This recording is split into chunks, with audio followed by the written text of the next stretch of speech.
Hello and welcome to another day in the Car Care Nut Shop. Today we have a LS460. It's actually a nice one, other than the melting dash and the melting interior, and yeah, it's a nice one. It's a nice one. You know my opinion of LS460s, but this one is a good one. This one has a leaky water pump, and while we do that, we're gonna do some other accessories, idler, tensioner, whatnot. But Here's how we're going to start this video. So let me tell you something about Lexus LSs. You get an old Lexus LS, like first generation, they usually misbehave. I mean, usually they're very old at this point, like early 90s. Parts are hard to find for them, very hard, unfortunately, and they're usually, the good examples are just not out there.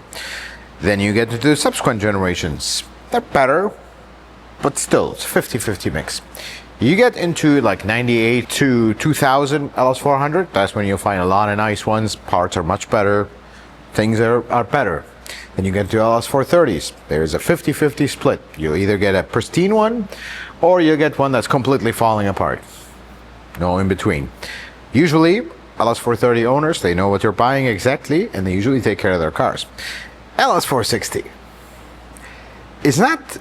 There's also a split. There's the proper LS460 owner, knows what they have, knows that they're expensive to repair, and takes care of them, and they usually don't have issues. Then there's the fallen ones. And there's unfortunately a lot more fallen LS460s than there are any other LS. But usually, when you work on an LS460, nothing goes smooth. Everything that is possible can go south. Usually good does go south. So, in order for this video not to be 7 hours long and me gain the other half of my gray hairs, let's start the video by talking to the car first. I know I always say bad things about you. Most of them are true, but we're gonna have a talk. I'm gonna ask you to make two promises to me. One of them, try to keep. The other one, you're not gonna keep, and that's okay. That's how we deal this. The first promise is, you're going to be nice to me today, okay? Try to keep that promise. The second promise you're going to make, don't bankrupt your owner. I know you're not going to keep that promise, but hey, we try. So we're going to play nice, right? Yes.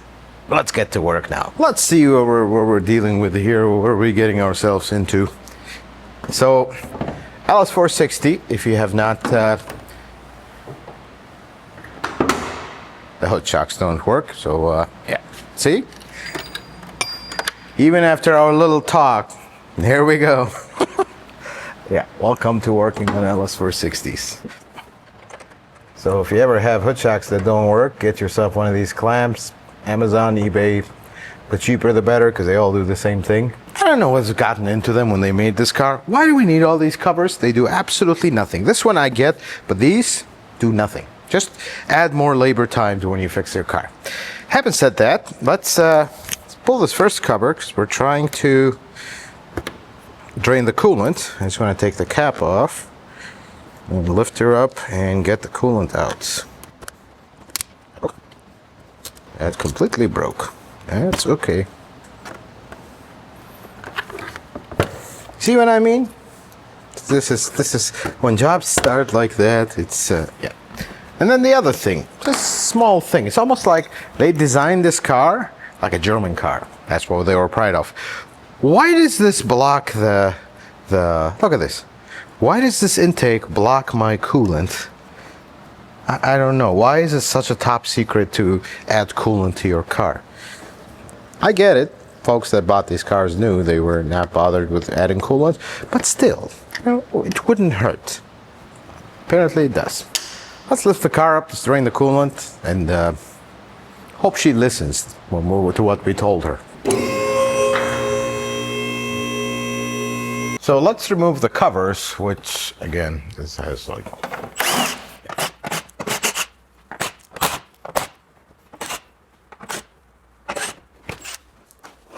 So you see there is a lot of oil here. There's actually nothing leaking. That's the best part. Whoever designed this, we love you. You see how they have a perfect opening here? When you take the oil filter, it just, oil will drain straight on the cover, goes all over the place. So why exactly do we have this open? I have no idea. They just didn't think this through very well. So we actually have to remove the, don't think we need to remove the back one. I know it's gonna give us a little fight, but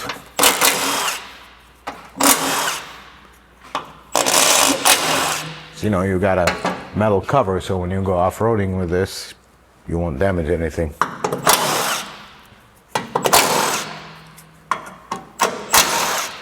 Yeah, there are certain things about an LS460 that are overbuilt like that. Just wish the important things were like the suspension, for example. I don't think you have to.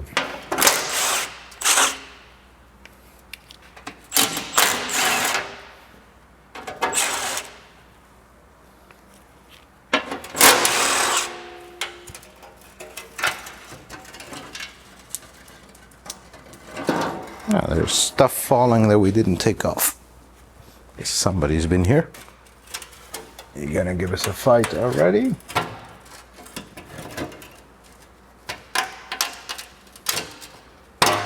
There we go. Do we really need this metal cover on this car? We don't. I know why they put it, because the rack is so low that it's the first thing that's gonna get a hit. But yeah, look, do you see all that? Here's some random clip. All that oil is not a leak. Do you see anything leaking out of this engine, oil-wise? No, you don't. That's all from the oil filter, folks. And this oil filter is not leaking. It's just, you take it out assuming, okay, this is an opening. You see nothing initially. As soon as you drive, it just blows all the oil all over the place, starts leaking, making a giant mess. Now the water pump, yeah, here it is.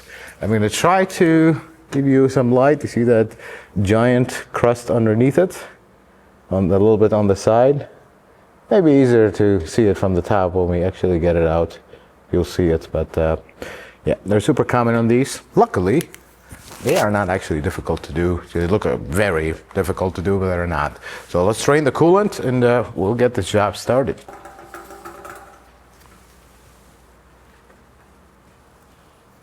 Technically,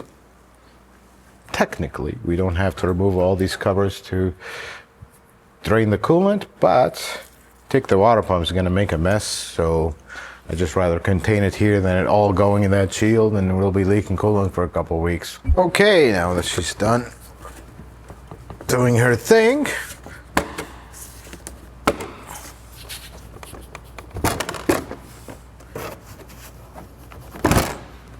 now this cover does not want to go. Got to remove this intake and then the second one, then we have really good access.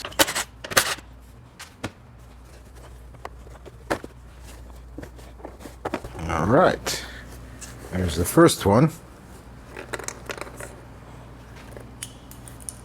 Oh, there's a clip.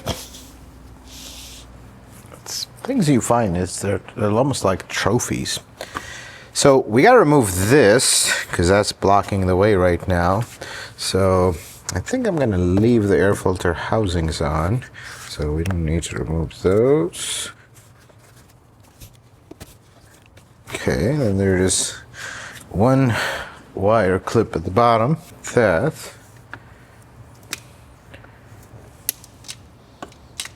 should be it. Loosen this one. And this one. And this one. That should. There it is.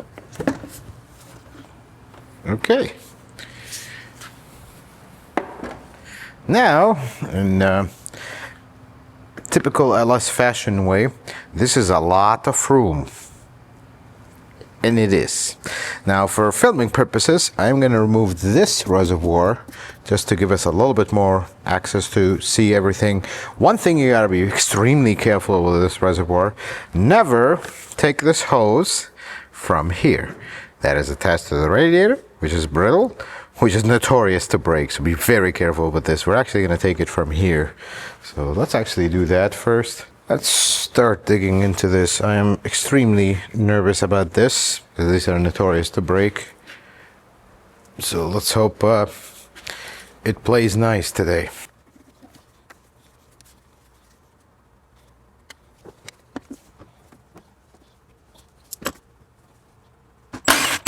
So here's where we have water pump is right here.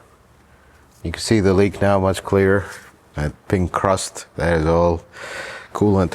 This housing attaches to the water pump and then the water pump comes out.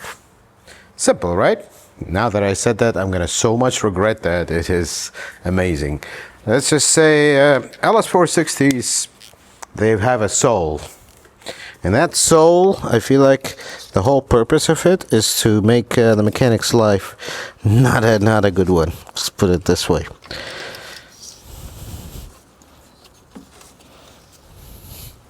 Because you see, when I work, I keep touching this, and you gotta be very careful, because otherwise we're replacing the radiator, and then everything becomes much more involved.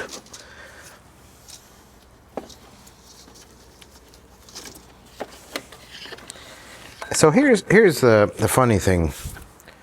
They designed this entire thing. They literally took an engine, and this is some folks who get offended by this. They literally took an engine out of a truck and modified it, and then they decided, well, let's just, because there's this giant idler. Let me take it out, and you'll see it's just amazing why that idler is here. Why they couldn't redesign the belt, I don't know.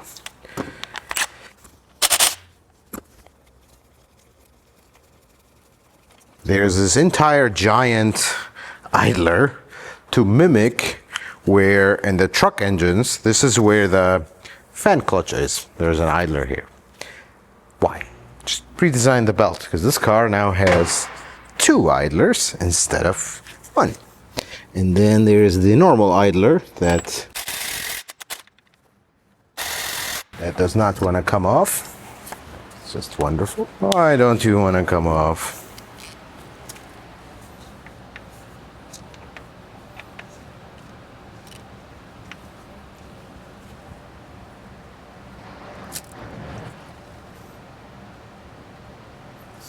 So we got a problem already.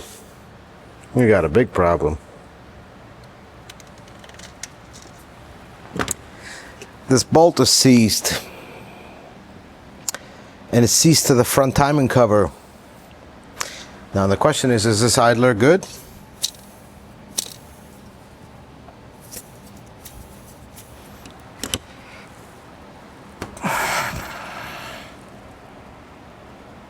See, these are the bad moments in automotive repair.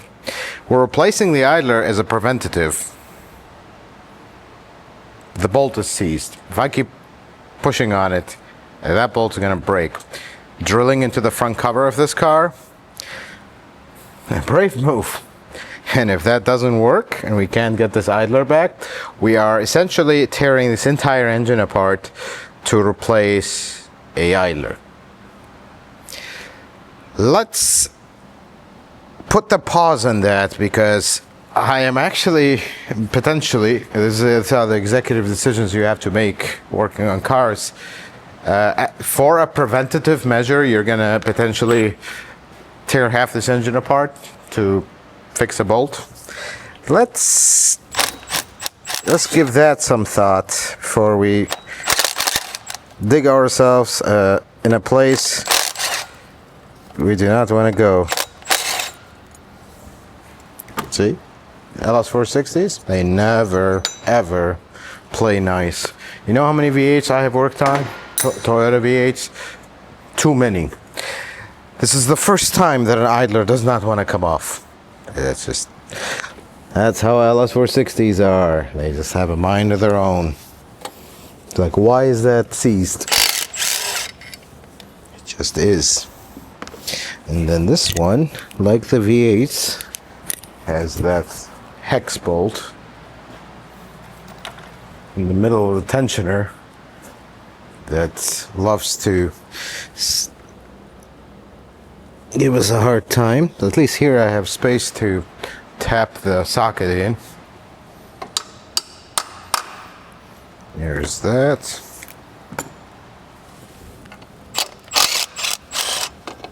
It is a belt tensioner, which is very similar to, it's not the same, but it's very similar to like 5.7, 4.6. Well, this is a 4.6 as well, but you know what I mean. And this one, this tensioner, says Daco on it. It looks original to me. Definitely not good. How about this one? We actually never tested this one. The useless idler. Not terrible.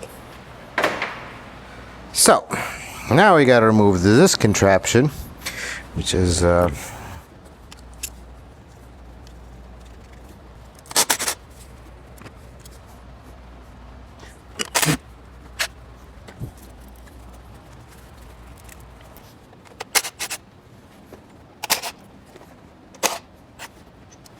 so now the housing is detached, but the two hoses are not. So now we get the hoses, which are interesting location. I'm thinking let's see if I can get to it better.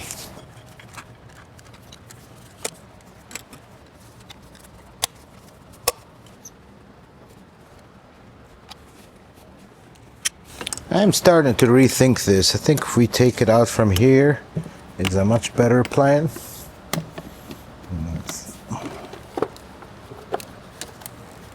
Yes, that's a much better plan.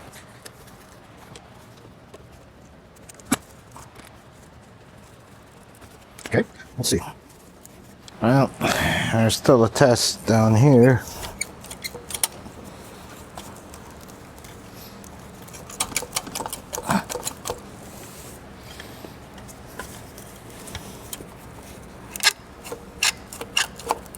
Yep. We're almost there. We're there, but we're not there. We're there, but we're not there.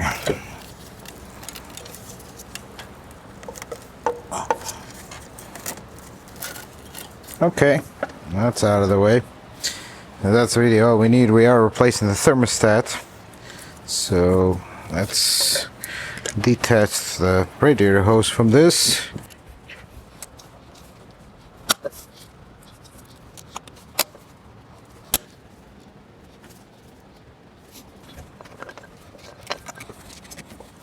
Okay, well that's the it's not done. Are you done? Yes. Thermostat on these, just like the regular V8, is right here. It's just this whole elbow is thermostat. So we'll replace that as well. But now we are actually at the water pump. So let's start. We're gonna take the 14s first. Now that bolt not coming out is a much bigger problem than the idler. I like that. Should be another one right here. Okay.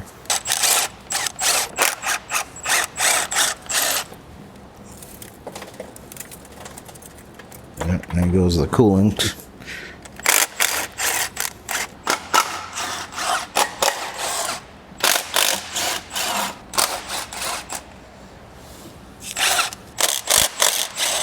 One more.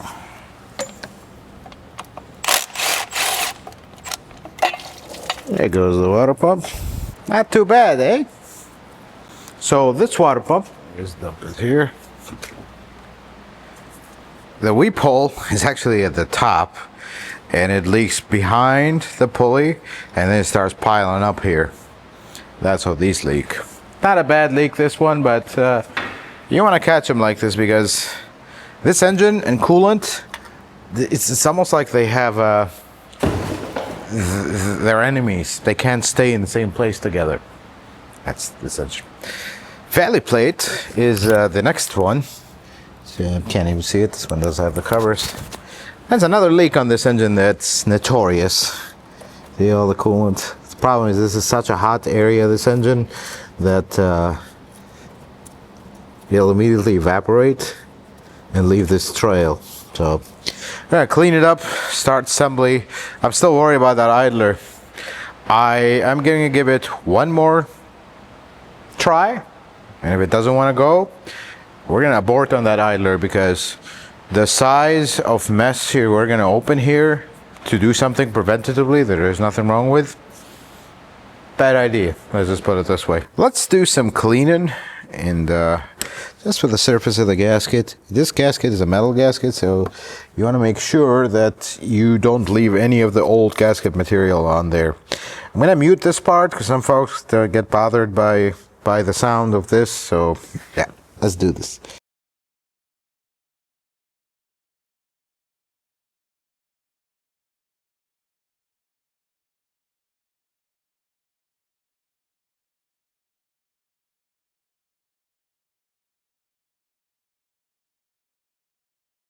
All right, well, this one is ready. Let's get our water pump. Goes without saying, always use original parts. Here's that gasket for the thermostat housing. We'll leave it actually here.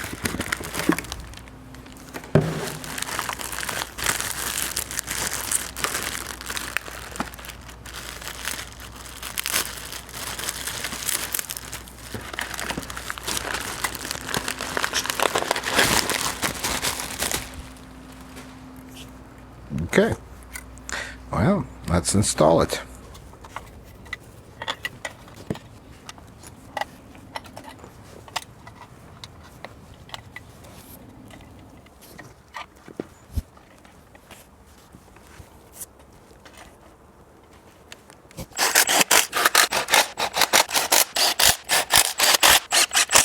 All right, well, this water pump is in.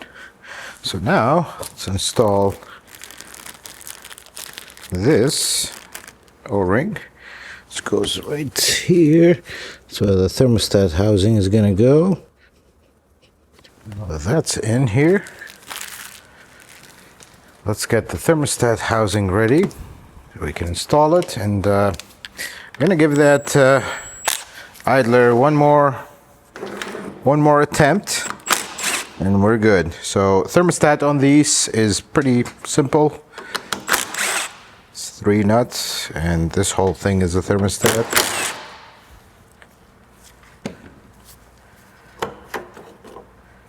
There it is. And the thermostat usually comes with the gasket already. Yes, it does. This one, I'm sure.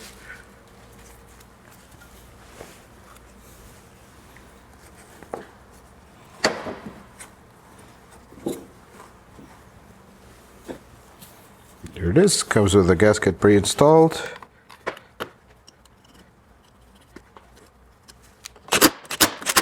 There we go. Thermostat housing is ready to be installed. We gotta route our hoses though, which means let me get some silicone spray. Always when you install hoses, put silicone spray on them. It works great, and then it dries up, and it's not, because you put something super on these, the hoses will actually walk back, and you don't want that.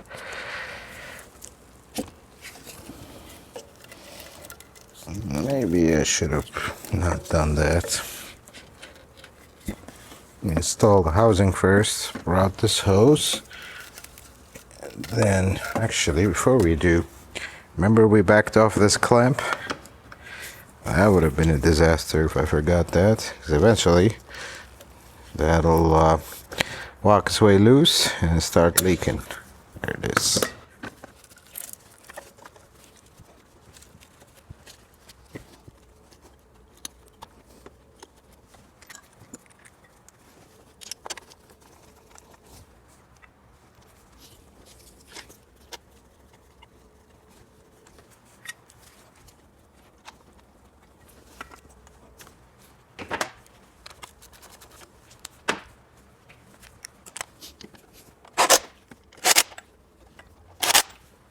Okay, well, that's back on. Get some of these hoses back on if they want to. Can you please want to?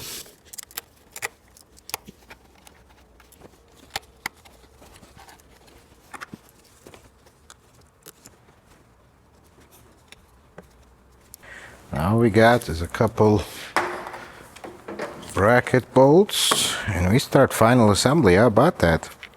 Not gonna say it. I know better not to say it. Not gonna say this was not too bad. Let's just say, I don't know, I think we forgot to say at the beginning of the video, this has become one of my least favorite cars to work on, because nothing ever goes smooth with an LS460 job. Nothing. Always complications, and complications that just make absolutely no sense. Like, I've done this job before multiple times. Why did none of them did what this one is doing, and every car will do something new. That's one of those cars. Okay, and this one does not want to start anymore. There. Okay, this part is done. I think we got everything. We're not forgetting anything. Okay, I think it has come time so we can say we tried. I'm gonna try that idler one more time. Just hope it doesn't break. That's not a happy day.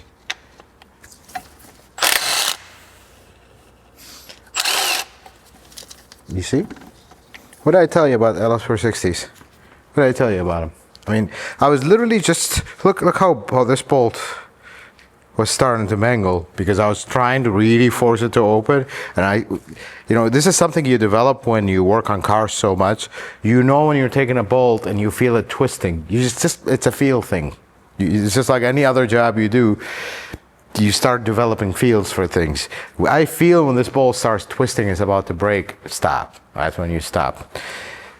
That's what this one was doing, and now it just came right up. So, okay, I'm okay with that.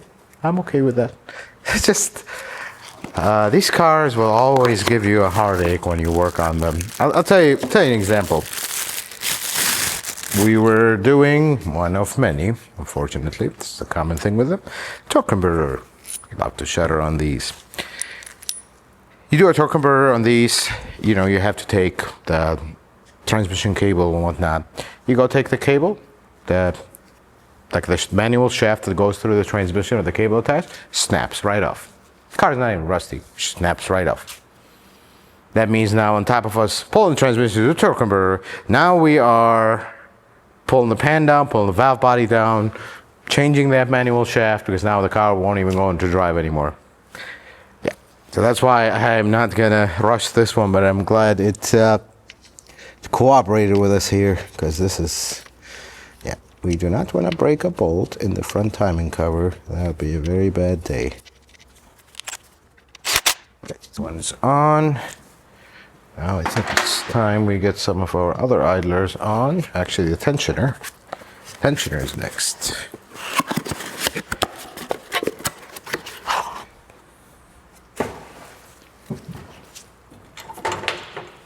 Swap the bolts. Let's do this. Just really nervous with this. If you're not paying attention, this will break, and now you're doing a radiator, and we don't want to add that cost. I mean, this car already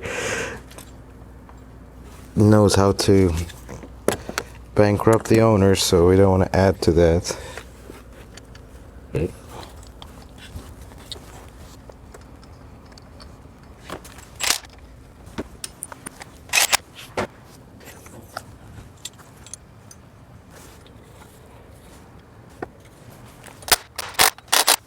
Now all we got before we put the belt is we didn't bother to redesign the tri-belt idler. That's what I'm calling it.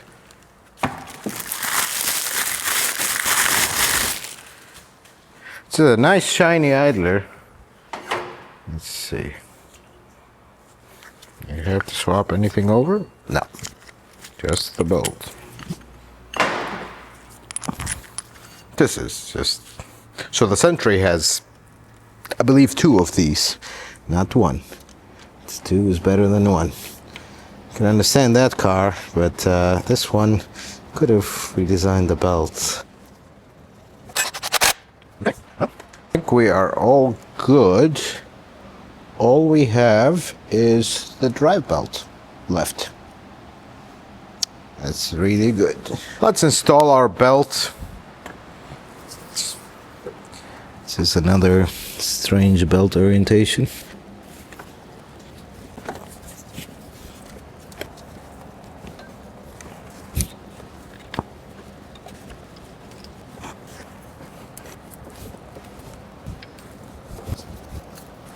All right, I think this is almost done. I'm gonna put this hose.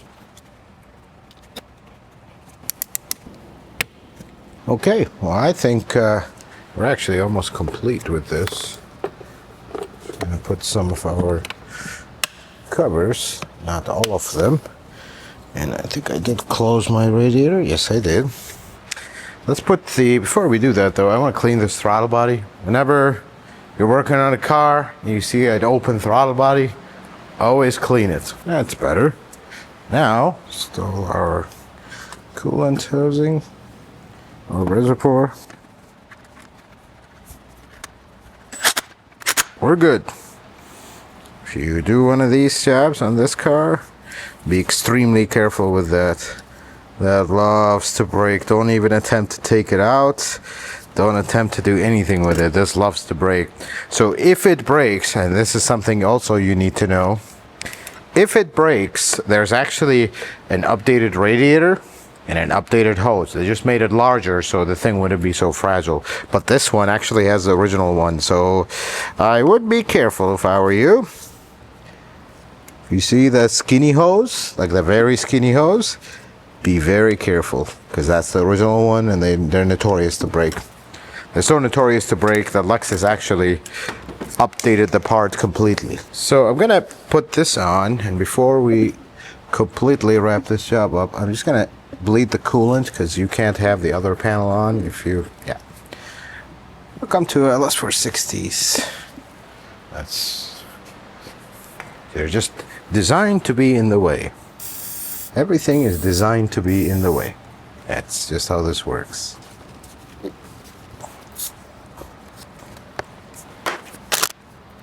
We're going to use our vacuum filler here, which we have now upgraded to a full standing thing here. Trying to be fancy here in the shop, because now this is a tool we all use. So I figured we do so many coolant services here and maintenance, and we have been so blessed lately that we make this, everybody uses it. It's kind of like a coolant fill station. We are eventually going to add red coolant to it, although I have not done that yet, because this method is great, but it does like squeeze hoses and stuff like that. You put it on a very old car, I don't think that's the best of ideas. Let's just put it this way. So we're actually, very old cars, we won't use this method just in case. Unless we're replacing every single hose, then we won't. But newer cars, hoses are still pliable and whatnot, and we're good. See, you have to be real happy. I just called you a new car. How about that? You're not a new car, but newer. Let's get that straight. So we're gonna connect our contraption here, which we have carefully crafted to do it less mess possible. So basically, if you haven't seen this before, this is how they fill cars at the factory. They're not having 100 cars with a funnel bleeding outside. This is gonna place the entire cooling system in a vacuum. As soon as we shut off the vacuum, that's one way to check for leaks. Second thing is, we're gonna have the vacuum pull coolant from here and fill the entire system. It's a very quick, very efficient, and now you don't have to let the car run outside with the RPM revved and we're waiting for it to bleed. So we're gonna first place the vacuum, which is this part. We're gonna let the car, if you come around, Jose will show them the gauge. We're gonna let this draw the system in a complete vacuum, which now is almost about to get there. Once we are in this range of vacuum, we are good. And see, as you leave it more, it drops and drops and pulls it in a deeper vacuum. You notice the hoses are all collapsed now because they have no air in them anymore. And then a way to check for leaks is stop this and watch your vacuum. If there's a leak, that vacuum will start rising immediately. This one seems to be holding, so we are good. We're gonna leave it to pull out every single nook and cranny, and that's the important part. So we'll leave it for a little bit, and we'll fill it up. We're at the point where we are ready. We're gonna close this. This is just something we've added because it loves to send coolant here. So we're gonna start filling. Watch the gauge start dropping and the coolant over there start coming down. So there's that. And then the coolant is dropping rapidly because right now it is filling the entire system with coolant. On the LS460, sometimes it slightly overfills it, so we have to pull some out just in the reservoir over here.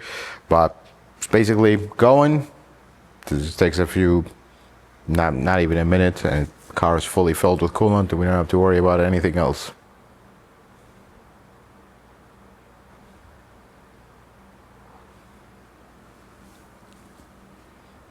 You know it's filled when the hoses are no longer collapsed and your gauge is back to zero. This car is completely filled, slightly overfilled, because this, you have to leave a little bit of expansion area here. So let's take our contraption back here.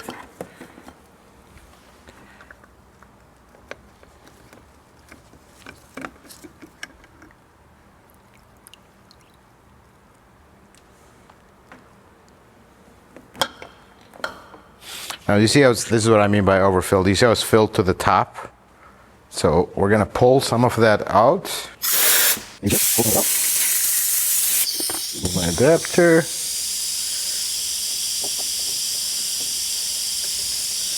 See, it's still overfilled now because the full line is all the way down here. So I'm gonna pull some of it out until we get to the full line.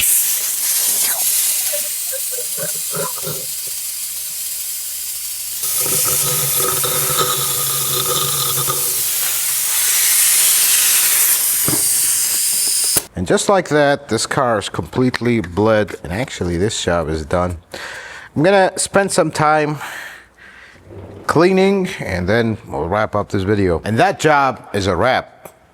Doesn't she look pretty with all the covers cleaned up? That's the only thing these covers are good for, except this one. This one isolates some noise. These, absolutely nothing. They just get in the way and add more labor to your cost to repair it. Folks, goes without saying, can we have the LS460 conversation real quick? Let's close the hood so we fully recognize the look.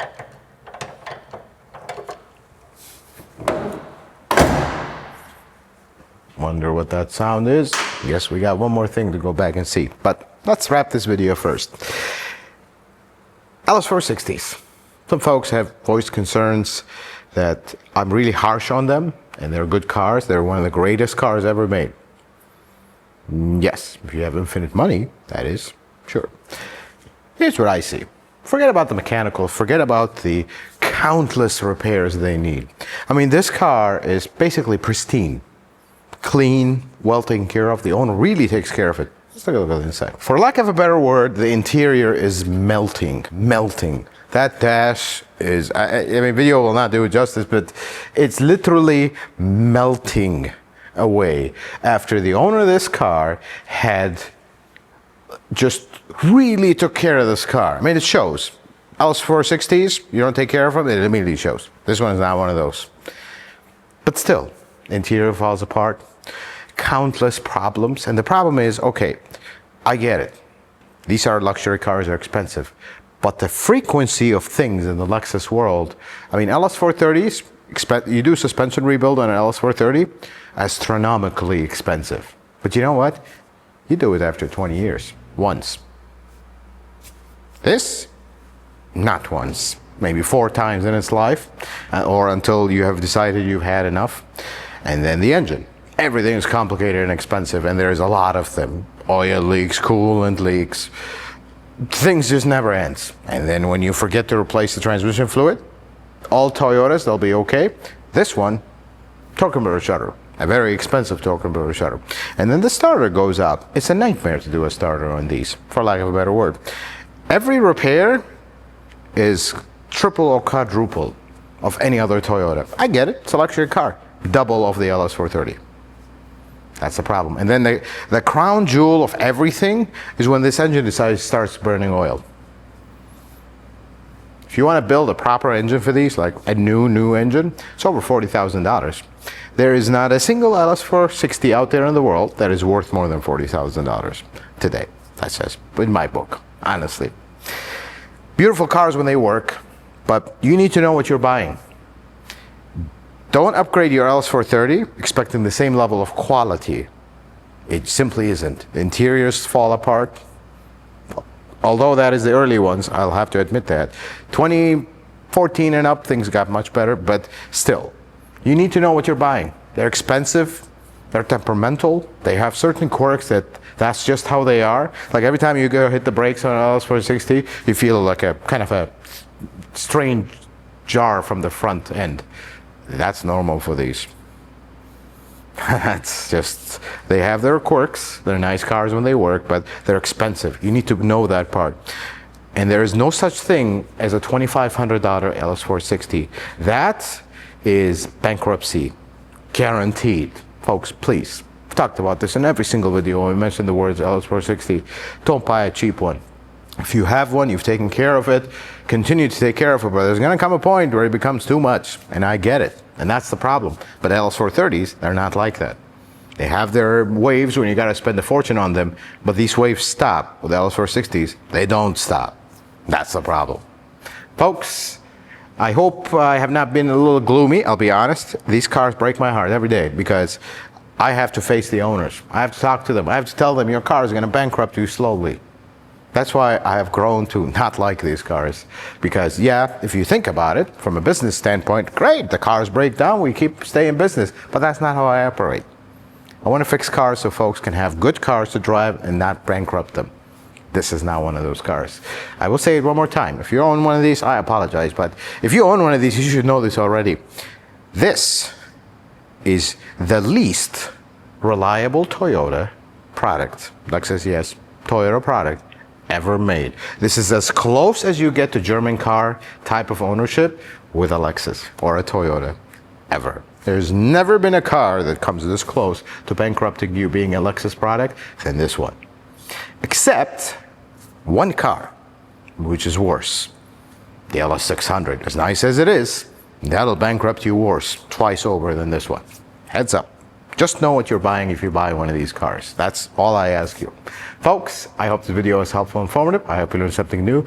If you like it, consider giving it a thumbs up. If you're not a subscriber, consider subscribing to the channel. Check out some other videos. Until the next video, folks, may the Lord bless you and keep you, and you have yourself a wonderful day.